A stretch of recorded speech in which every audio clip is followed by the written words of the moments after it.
خدا کی قسم میرے نزدیک آپ کے والد سے بڑھ کر کوئی بندہ محبوب نہیں، اور ان کے بعد ہمارے نزدیک آپ محبوب ترین ہو۔ خدا کی قسم اس کے باوجود اگر وہ لوگ آپ کے پاس آ کر باتیں کریں تو میں حکم کروں گا اس گھر کو اور جو بھی اس گھر میں ہے آگ لگا کر جلا دو۔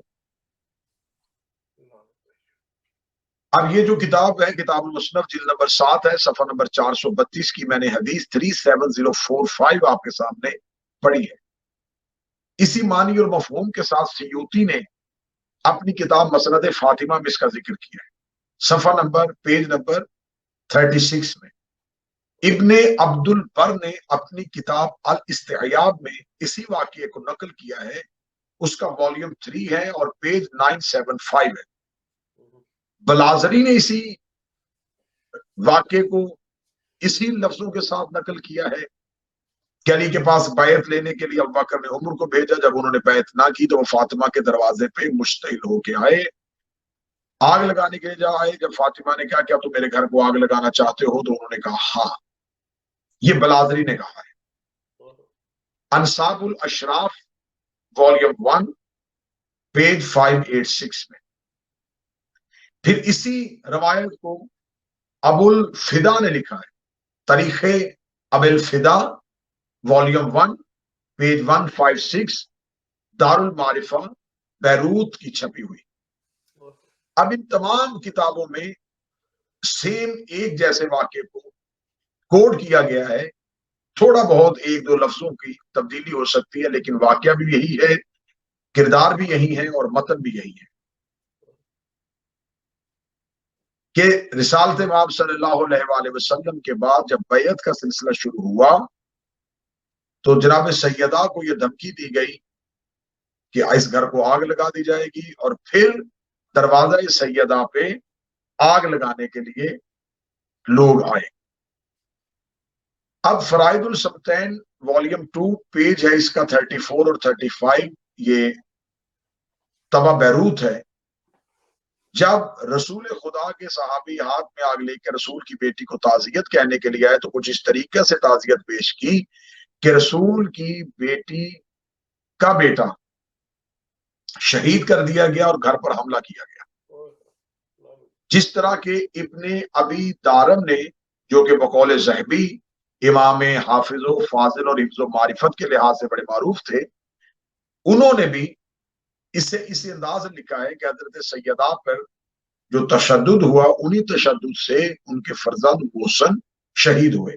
ابن ابی دارم نے اسی مطلب کو اپنی کتاب میں لکھا۔ خیر اس کے بعد ابن ابی دارم پہ مذمت بھی کی گئی اور انہیں اس بات کا انکار بھی مختلف جگہوں پہ ہوا، لیکن انہوں نے اس واقعے کو کوڈ کر دیا۔ اب شیعہ کتابوں میں تو یہ واقعات کثرت کے ساتھ پائے جاتے ہیں۔ اب میں نے اہل سنت کتابوں کے ریفرنس اور حوالہ جات آپ کے سامنے پڑھ دیے کہ اسی مطالب کے ساتھ اس کو لکھا گیا ہے، اور پھر آگے جب ہم اس کی شرح کو دیکھتے ہیں تو اسی دروازہ سیدہ کی پہ اس واقعہ کے ہونے کے بعد جناب سیدہ جو ہیں وہ رسالت مآب کے بعد جتنی دیر بھی زندہ رہی تو جناب سیدہ اس واقعے کو بھول نہ پائیں، اور اسی کی شدت کی وجہ سے، اسی غم کی شدت کی وجہ سے، انہی زخموں کی شدت کی وجہ سے جناب سیدہ کی شہادت ہوتی ہے۔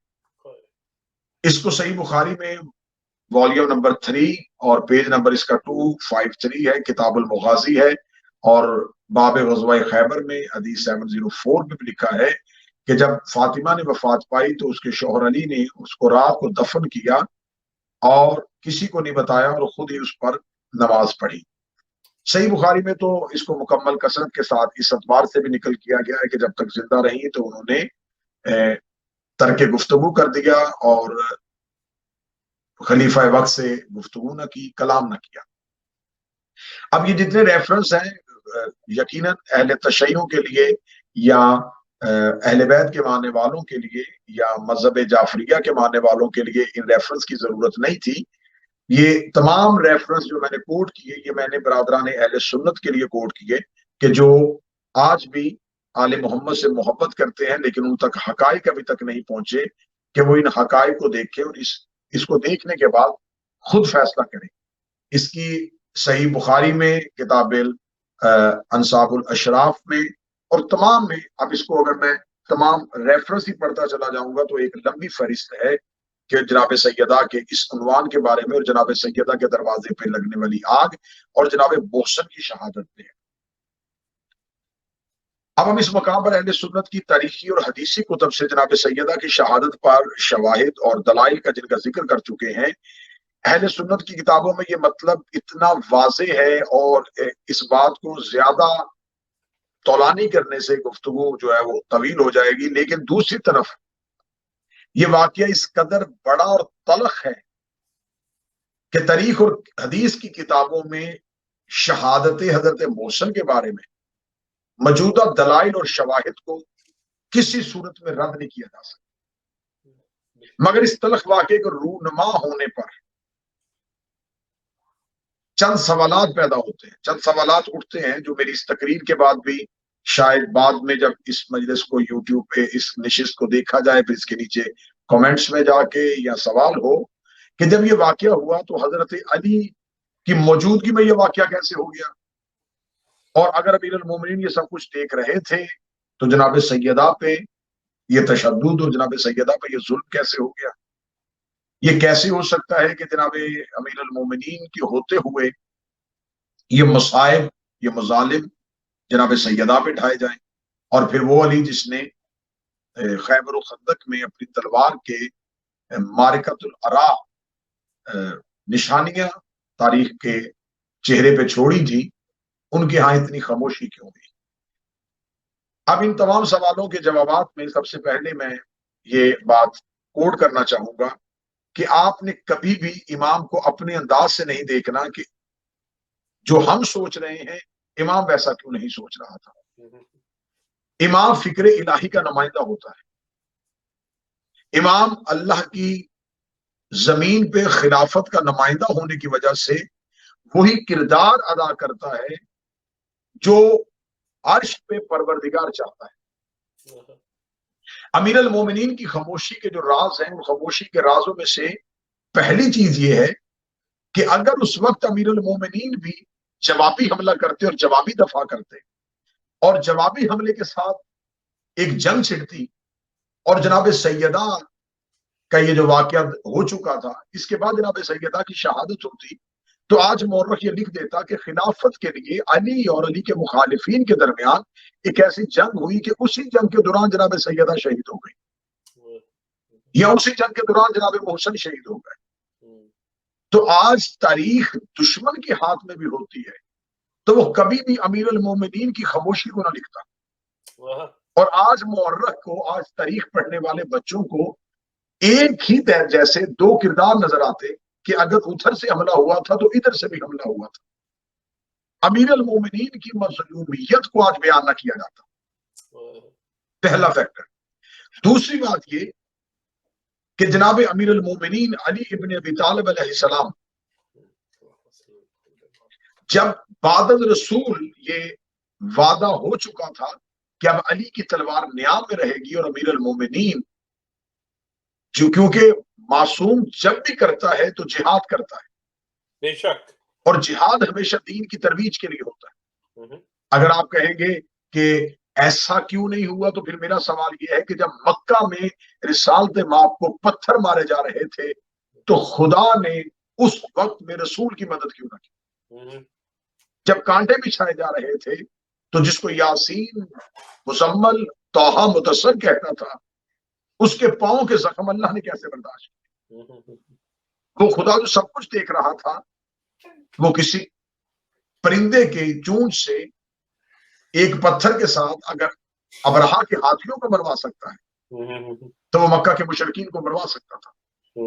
کیا بات، عذاب الہی آ سکتا تھا. لیکن اگر عذاب الہی آ جاتا اور عذاب الہی کے ساتھ ہی مشرک ختم ہو جاتے تو تاریخ کیا لکھتی کہ چند لوگ تھے جنہوں نے رسالت مآب کی گستاخی کرنا چاہی اور خدا میدان میں آ گیا اور خدا نے ان کو منطقی انجام تک پہنچا دیا.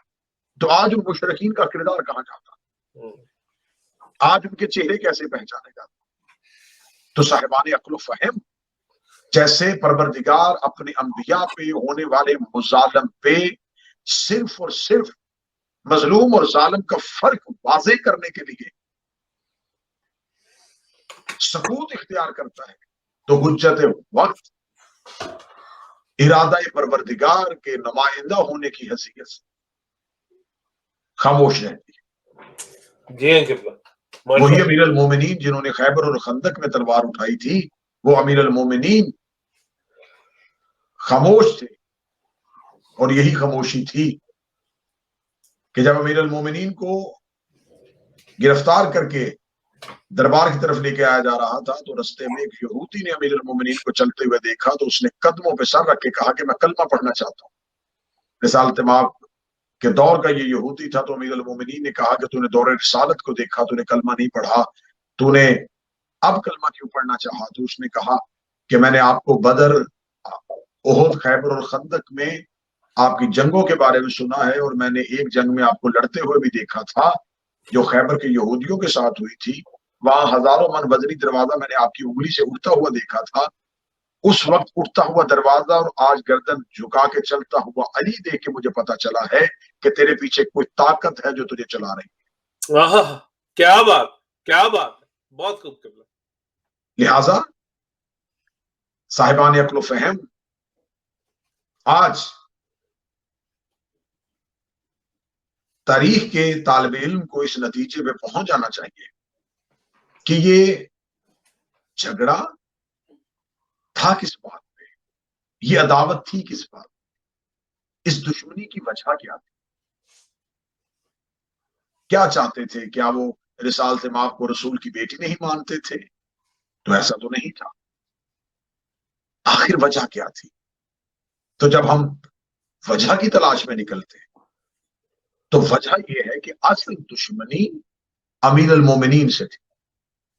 امیر المومنین سے دشمنی کی وجہ کیا تھی کہ مکہ میں لا الہ الا اللہ تھا، پہنچانے والا محمد رسول اللہ تھا، اور لا الہ الا اللہ اور محمد رسول اللہ کا مشترکہ دفاع کرنے والا علی ولی اللہ تھا۔ کیا بات۔ مکہ میں رسالت مآب بازار میں تبلیغ کے لیے گئے تو کافروں کے پتھر مارتے ہوئے بچوں کو زخمی کرنے والا علی، رسالت مآب کو قتل کرنے کا مکمل منصوبہ بن گیا لیکن بستر پہ سونے والا علی، بدر کے میدان میں معرکہ دکھانے والا علی، احد کے میدان میں اکیلا جنگ کی بازی پلٹ دینے والا علی، پھر وہی علی فتح مکہ میں آ کے کعبہ کو بتوں سے پاک کر دیتا ہے تو وہ ان کے خداؤں کو توڑنے والا علی۔ ہر جنگ میں کسی کا باپ علی نے مارا تھا، کسی کا بھائی علی نے مارا تھا، کسی کا بیٹا علی نے مارا تھا، کسی کا چچا علی نے مارا تھا۔ عرب کا کوئی گھر ایسا نہیں تھا جس کا کوئی مرد علی نے نہ مارا ہو، کافروں میں سے کوئی ایسا نہیں تھا جس کا کوئی نہ کوئی علی نے نہ مارا ہو۔ تو اب وہی کافر جب بعد میں مسلمان ہو گئے تو انہوں نے لا الہ تو پڑھ لیا لیکن دل سے علی کی دشمنی نہیں۔ دشمنان اہل بیت پر لعنت۔ وہ کینہ رکھنے والے لوگ تھے، وہ بغض رکھنے والے لوگ تھے، وہ دشمنی کو دلوں میں رکھتے تھے۔ ان کا کینہ اونٹ کی طرح مشہور تھا۔ اونٹ کے بارے میں کہا جاتا ہے کہ اس کا کینہ اتنا گہرا ہوتا ہے کہ اس کے سامنے اس کا مالک اگر اس کو وہ ظلم کرتا ہے تو یہ دشمنی دل میں رکھ لیتا ہے، اور یہ صحرا میں جب اسے تنہا دیکھتا ہے تو اس پہ حملہ کر دیتا ہے۔ کینہ چھپی ہوئی دشمنی کو کہتے ہیں، جہاں دشمنی چھپا لی جائے۔ عربوں کا کینہ تو مشہور تھا، یہ دشمنی چھپا لیتے تھے اور موقع کی تلاش میں آ کے اس کا اظہار کرتے تھے۔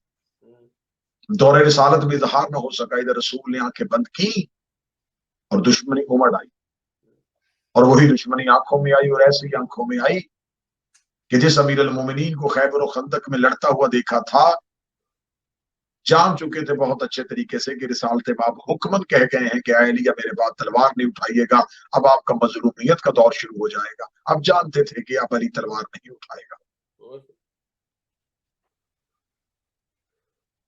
امیر المومنین کی دشمنی نسلوں میں ایسی چلی، تو اب اگلا سوال یہ پیدا ہوتا کہ دشمنی امیر المومنین سے تھی، دروازہ سیدہ کا کیوں جلایا؟ اصل میں باب سیدہ ہی پناہ گاہ امیر المومنین تھی۔ دروازہ سیدہ سے لینے امیر المومنین کو آئے تھے، لیکن جو محافظہ ولایت امیر المومنین تھی اس دور کی، اس کا نام سیدہ تھا۔ جو ناشرہ ولایت امیر المومنین تھی، جو مبلغہ ولایت امیر المومنین تھی. لوگ سمجھتے تھے رسول کے جانے کے بعد اب علی کی ولایت کو خاموش کروا دیا جائے گا، اکیلا علی اپنی ولایت کہاں منوائے گا. لیکن مبلغہ ولایت امیر المومنین جناب سیدہ تھی، جنہوں نے ہر دروازے پہ جا کے ولایت امیر المومنین کی پرچار کی. جناب سیدہ کی شہادت دراصل تحفظ ولایت علی کی خاطر ہوتی. اب آخری سوال یہاں پہ یہ اٹھتا ہے، جناب محسن کی شہادت کیسے ہو گئی؟ جناب محسن کو شہید کرنے میں کیا راز تھا؟ کیونکہ جناب معصومہ سیدہ مستور تھی، اور مستور کا قتل کئی رنگوں کے ساتھ چھپایا جا سکتا تھا. جناب سیدہ کی شہادت کو مختلف عنوان دیے جا سکتے تھے. امیر المومنین کو شہید ابھی ہونا نہیں تھا، ابھی امیر المومنین کا انتظار منبر خلافت کر رہا تھا. ابھی امیر المومنین ایک دور دیکھنا تھا، پھر امیر المومنین اس دور کو خاموشی سے گزار کے اپنی حکیمانہ حکمت کے ساتھ اور اپنے تدبر کے ساتھ اس دور سے گزرتے ہوئے منبر رسول تک پہنچنا تھا. یہ کبھی لمبا عرصہ باقی تھا، لہذا امیر المومنین شہید نہیں ہو سکتے تھے. اور جو دشمنان علی تھے ان کے سر پہ ایک معصوم کا قتل بھی آنا تھا، کیونکہ معصوم کا قاتل کبھی بھی کسی بھی طریقے سے کسی بھی پناہ کے ساتھ معافی کا طلبگار نہیں ہو سکتا. جو کام مدت کی رسالت و امامت سے ممکن نہیں تھا، اسے جناب محسن کی شہادت نے مکمل کر دیا. کیونکہ دور بہت خطرناک ہے، بہت سی باتیں ایسی ہیں جو ابھی عیاں ہونا باقی ہے. اس لیے تو ہم کہتے ہیں کہ شہنشاہ عالمین کا ظہور ہو تاکہ اس گھر کے راز کھلے سکے، ان رازوں سے پردہ اٹھ سکے. جناب محسن کی مظلومانہ شہادت، دردناک شہادت، اور جناب محسن کے بارے میں کچھ ابہامات پائے جاتے ہیں، اور کہ شکم سیدہ میں تھے، جبکہ جناب محسن کی شہادت اتنی پوشیدہ رکھی گئی ہے. اس کے اسرار ہیں، اس کے راز ہیں، کیونکہ یہ ایک بہت راز والی شہادت ہے. لیکن لکھا گیا ہے کہ جناب محسن سیدہ کے ہاتھوں پہ تھے، اس وجہ سے کہ نام محسن ہے. نام ہمیشہ اسی کا ہوتا ہے جو دنیا میں آ جائے. اگر دنیا میں تشریف نہ لائے ہوتے تو محسن کہہ کے نہ پکارا جاتا. ہاتھوں میں تھے جناب سیدہ کے محسن. جب دروازہ سیدہ پہ ایک ہجوم آیا، ایک مشتعل ہجوم نے دروازہ سیدہ پہ شور شروع کیا. یہ وہی دروازہ تھا جہاں رسول اجازت مانگتے تھے، یہ وہی دروازہ تھا جہاں جبریل امین رک جاتے تھے. سیدزادے نے بڑی محبت کے ساتھ آج کی اس نشست کا اس لیے اہتمام کیا ہے کہ یہ شب بھی بغیر گریے کا نہ گزر سکے. اس شب میں بھی آنسوؤں کا نذرانہ چھپی ہوئی شہادت کو پیش کیا جائے، اس مظلوم شہید کو پیش کیا جائے جس کی شہادت نہ پڑھی جا سکتی ہے، نہ جس کے قاتل کا نام برسریام لیا جا سکتا ہے. مظلوم حسین بھی ہیں، لیکن حسین سے بڑھ کے کہیں مظلوم محسن ہے. مولا حسین آج تو آپ کے حرم میں آنے والوں کی تعداد کروڑوں میں پہنچ گئی، آپ کا ذکر کرنے والوں کی تعداد کروڑوں میں پہنچ گئی، لیکن تاریخ اسلام کا مظلوم ترین شہزادہ ہے محسن، جس کا تذکرہ بھی نہ باقی رہا. ہجوم دروازے پہ آ چکا تھا، شور مچ چکا تھا. شہزادی سیدہ نے جناب فضہ سے کہا دروازے پہ جاؤ. جناب فضا نے دروازے پہ آ کے کہا شور آہستہ کرو، یہ وہ دروازہ ہے جہاں پہ رسول رکتے تھے، کہا جاتا ہے علی کو باہر بھیجیے۔ جناب فضا کہتی ہیں کہ علی مصروف ہے، کہا جاتا ہے علی کو باہر بھیجیے ورنہ ہم دروازے کو آگ لگائیں گے۔ آگ لگنے کا نام آنا تھا، جناب سیدہ اپنے مقام سے اٹھی اور دروازے کے پیچھے آگے کھڑی ہوئی اور کہنے لگی پہلے میری کنیز تم سے مخاطب تھی، انا فاطمہ بنت محمد، اب میں فاطمہ محمد کی بیٹی بول رہی ہوں، اگر کوئی جانتا ہے تو جان لے، نہیں جانتا تو پھر جانے، میں سیدہ رسول کی بیٹی بول رہی ہوں۔ کس نے کہا ہے میرے دروازے کو آگ لگانے کا؟ کیا تم نے اس دروازے کی تعظیم کو نہیں دیکھا؟ کیا تم نے اس دروازے پہ اترتی ہوئی آیات کو نہیں دیکھا؟ کیا تم اس دروازے کے تقدس کو بھول گئے؟ کیا تم اس دروازے کے احترام کو بھول گئے؟ سیدہ ابھی اس دروازے کی فضیلت پڑھ رہی تھی یا باہر سے کسی کی آواز آئی سیدہ دروازہ کھول ورنہ ہم دروازے کو دھکا دیں گے؟ اور کسی بدبخت نے زور سے ٹانگ ماری اور جلتی ہوئی دروازہ اور جلتا ہوئی آگ والا دروازہ سیدہ کے پہلو پہ آیا۔ جناب سیدہ کے پہلو پہ دروازے کا آنا تھا، دروازے اور دیوار کے درمیان تھی نبی کی بیٹی۔ با خدا یہ درد نہیں پڑے جا سکتی، با خدا یہ شہادت نہیں پڑھی جا سکتی۔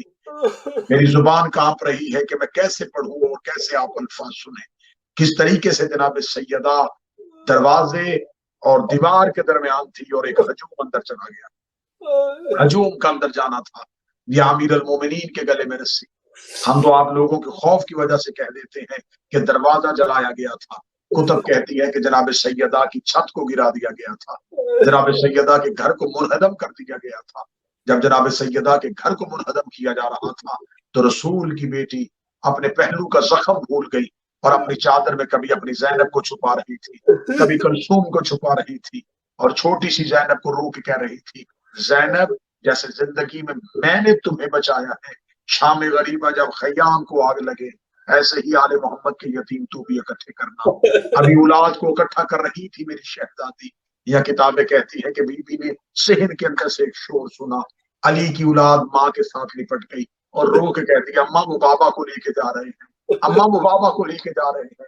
یہ آواز اب کیا کرے میری شہزادی، ہائے غربت سیدہ، ادھر بچوں کی چیخیں، ادھر جلتا ہوا دروازہ، ادھر زخمی پہلو، ادھر محسن کی شہادت اور امیر المومنین کے گلے میں رسی۔ شہزادی جاتی ہے اور امیر المومنین کی ابا پہ ہاتھ ڈالتی ہے اور ابا پہ ہاتھ ڈال کے کہتی ہے خبردار علی کے گلے سے رسی نکالو یا ایک تلوار کی نیام سیدہ کی انگلیوں پہ آتی ہے، میری شہزادی کی انگلیاں شہید ہو جائیں، شہزادی کی انگلیوں کا شہید ہونا ہے۔ امیر المومنین کا جھکا ہوا سر ہے، حیدر دربار سے کی طرف جاتے ہوئے علی کو سیدہ دیکھتی ہے تو جناب سیدہ اپنے سر کے بالوں کو پریشان کر لیتی ہے اور پریشان کر کے کہتی ہے میرے اللہ میں بد دعا کرنے لگی، بد دعا کا نام آنا تھا۔ جناب سیدہ نے بھی سر کے بالوں کو پریشان کیا تھا۔ کتابیں کہتی ہیں کہ مسجد نبی کی دیواریں بلند ہونی شروع ہوئی۔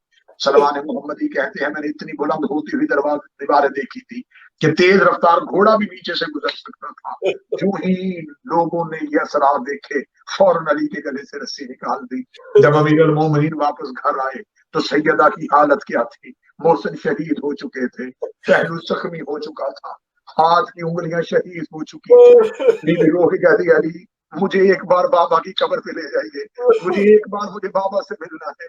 زخمی سیدہ رسول کی قبر پہ آتی ہے اور قبر رسول پہ اپنا سر رکھ کے کہتی ہے یا رسول اللہ اب میں مرنا چاہتی ہوں، اس سے زیادہ مظالمہ میں برداشت نہیں کر سکتی، میرا محسن شہید ہو گیا، میرا پہلو زخمی ہو گیا، میری انگلیاں شہید ہو گئی، میں نے زندگی میں پہلی بار علی کو مظلومیت کی حالت میں دیکھ لیا، اب میں اس سے زیادہ مظلومیت نہیں دیکھ سکتی۔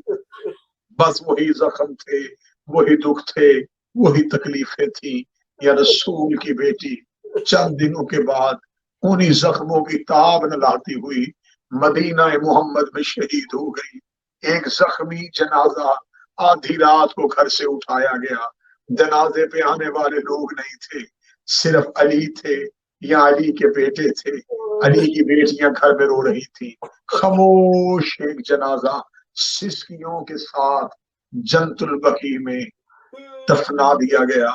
علی نے آنسوؤں کے ساتھ قبر پہ پانی بہایا اور قبر کے نشان کو مٹا کے کہا دبائے گا میرا آخری بیٹا، پھر محسن کی شہادت کا بدلہ لے گا، جیسے خون حسین بہرنے کے ذمے ہے ایسے ہی خون محسن بھی 12ویں کے ذمے ہے. اللہ ہمارا اور آپ کا شمار عزاداران امام مظلوم میں کرے. اللہ میرا اور آپ کا شمار ناصرین امام میں کرے.